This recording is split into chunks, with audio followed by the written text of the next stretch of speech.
Bonjour everyone, welcome to another diecast showcase. Tonight I'm going to be trying something a little bit different. I thought I would actually pull out one of my favorite 1/18 scale models and just do an in-depth overview of the model in question. So it should be a short and sweet video. Basically, we're going to be looking today at a die-cast car from SunStar, which I believe are still around. May have been absorbed by another company, not sure. But we are going to be looking at one of my favorite models in my collection in larger scale, which is going to be this one here.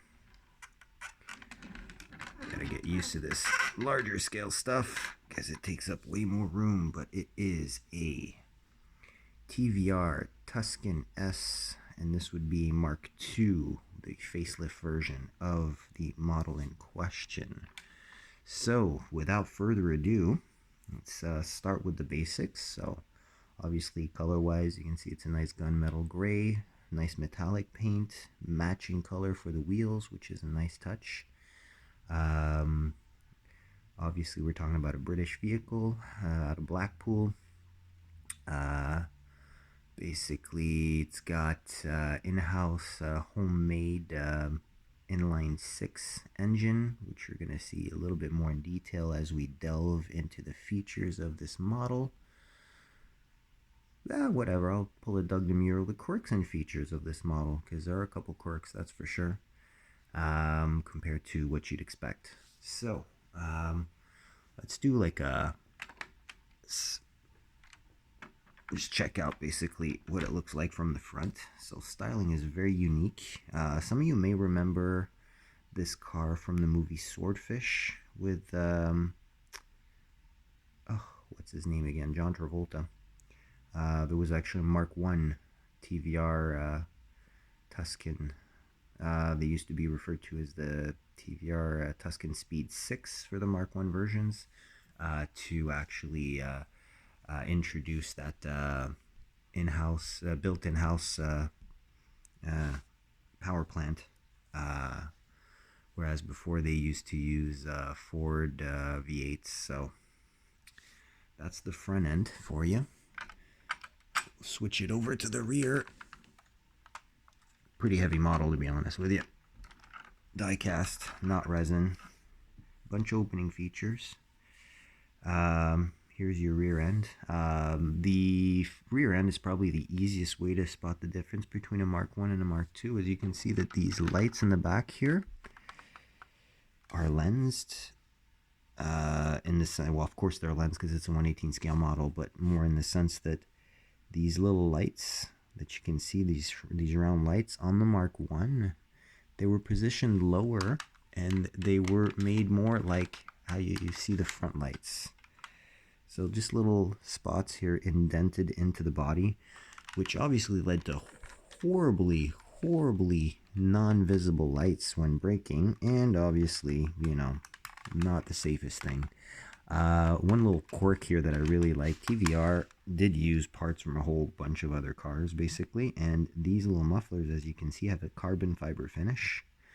They're actually bike exhausts, and they came out like that from, tempted to say factory, but these cars were more shed built than factory built. So yeah, quality control and whatnot was not the strong point, but there's also no ABS, no traction control, no airbags, and no good reason that they would be imported to North America. You guys have ever seen that sticker with the aforementioned no airbags, no airbags, no traction control, no ABS, we die like men kind of thing? Well, this is the epitome of that statement. Let's delve into the features a little bit more. So you'll see this is a closed window model. Of course, it has opening doors, and of course, I opened the wrong door because this being a British vehicle, it is actually, well, of course, right-hand drive.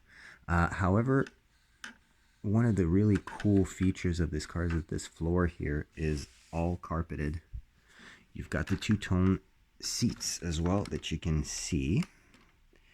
with a very light, almost white gray with a darker gray in the middle, medium gray for the carpeting.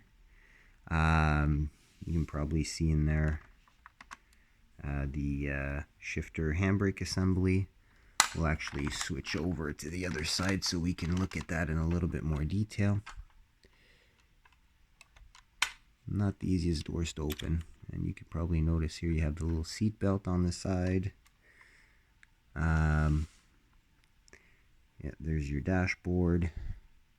This one actually has a factory defect that I'm pretty sure you won't be necessarily able to see very well, but normally in the cluster behind the steering wheel you would have some dials, and that sticker that normally goes there from factory is absent. So, but other than that, all the little quirks and the design details that are very unique to this model are all present.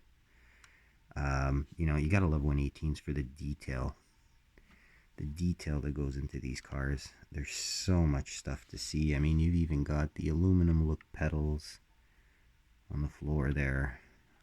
Hinge is pretty well hidden as well, as opposed to, like, example, cheaper like Burago, Maisto, Motormax type die casts that are, I mean, not to say this is high end, but it's a little bit more high end, just a little bit more. It's not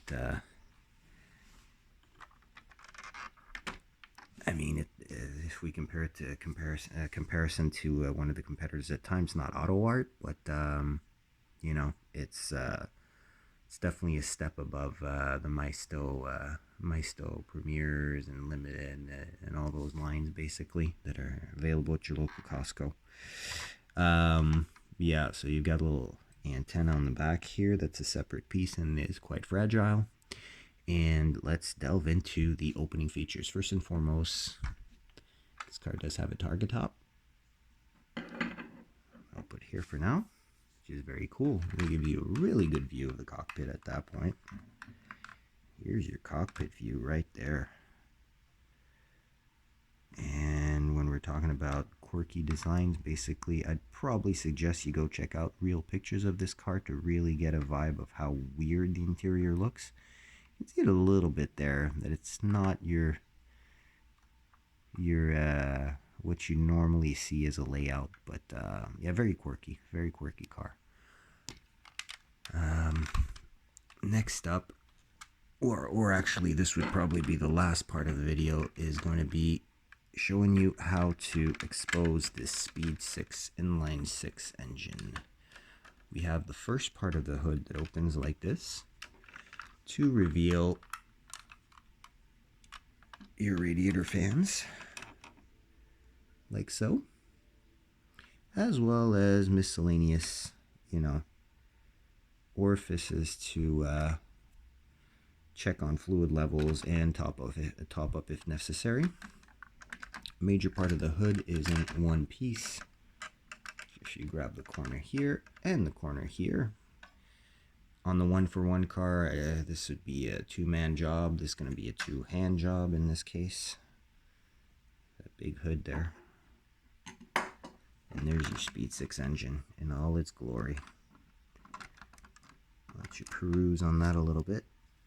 This is all TVR built from scratch, TVR developed. So really cool, very cool design. Very cool layout. These are, and by the way, these are really light cars. These are barely over 1,000 kilos. We're really talking about the type of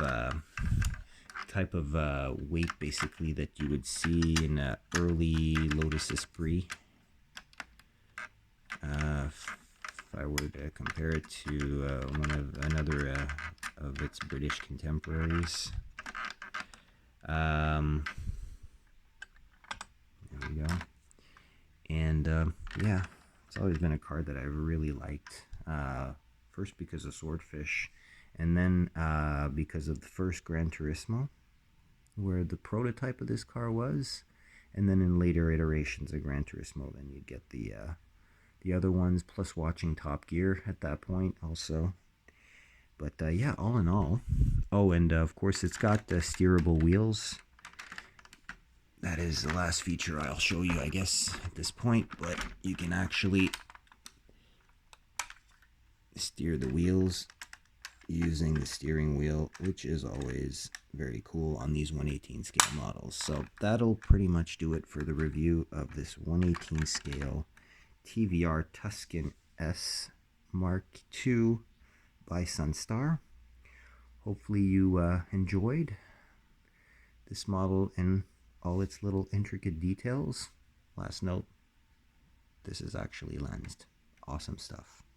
So if you like this presentation review, please don't hesitate to hit that like, subscribe for future content on my behalf, and of course comment your feedback below. On that, I'll wish you a great evening, and take care. Have a great one. See you on the next one. Bye-bye.